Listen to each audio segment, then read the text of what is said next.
And finally, and probably worst of all, Donald Trump is a reflection of the one thing the left cannot accept: Obama failed. He was a failure. And I've talked about all the ways he was a failure, certainly a failure in the Middle East. Certainly he suppressed the economy. His health care bill was one of the biggest pieces of garbage that's ever gotten through a completely partisan vote. There's never been a bill that important that only got through without one single vote, that got through without one single vote from the other side. Obama was a failure in every possible way, and they cannot accept that. And so it has to be. I mean, why do you think Trump is there? Why is Trump there? If Obama was not a divisive, failed president, if he was not a guy who alienated the opposition, what happened to all those Democrats in state houses across the country? What happened to all those Democrats in local and national government throughout the country?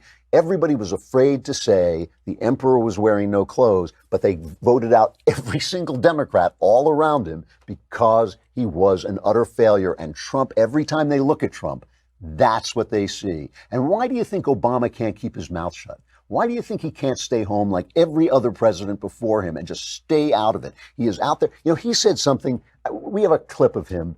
The one thing that Obama loves, you got to give this to him. He really loves Obama. Barack Obama loves Barack Obama. And the things he says about himself are so revelatory and so purblind to his own failings that they really tell you why Donald Trump is president of the United States. Play this Obama clip. The core values that we brought into the office, pretty homespun values, tell the truth and, try to see the other person's point of view and treat people kindly and with respect and work hard and think things through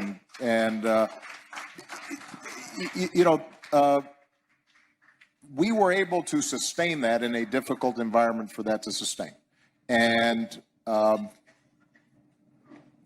only did I not get indicted, nobody in my administration got indicted, which, by the way, was the only administration in modern history that can be said about. In fact, nobody came close to being indicted.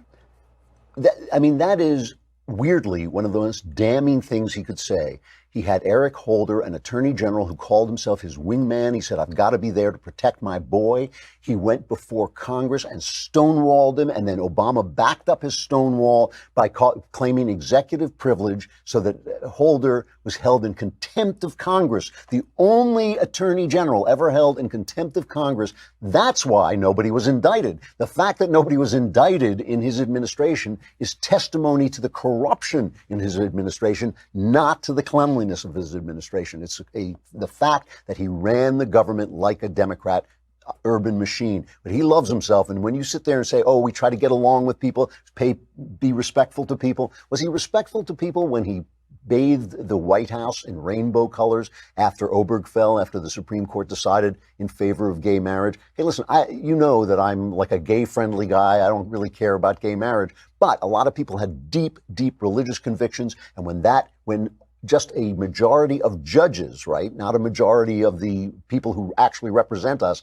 decided that the Constitution that the founders meant for gay people to get married, which was absurd, he bathed the White House, the people's house, in rainbow colors, telling half the country, a solid half the country, stuff it. Go get stuffed. We don't care about you. This is not your house. I am not your president. Go to hell. He was a divisive, terrible president. The reason, the key reason Donald Trump is president of the United States is because Obama made people so angry they were ready to start shouting back. And they sent a man who was willing to do that to Washington, D.C. And they left cannot stand the reflection of their own failure in the presence of Donald Trump. Donald Trump is a mirror that drives men mad.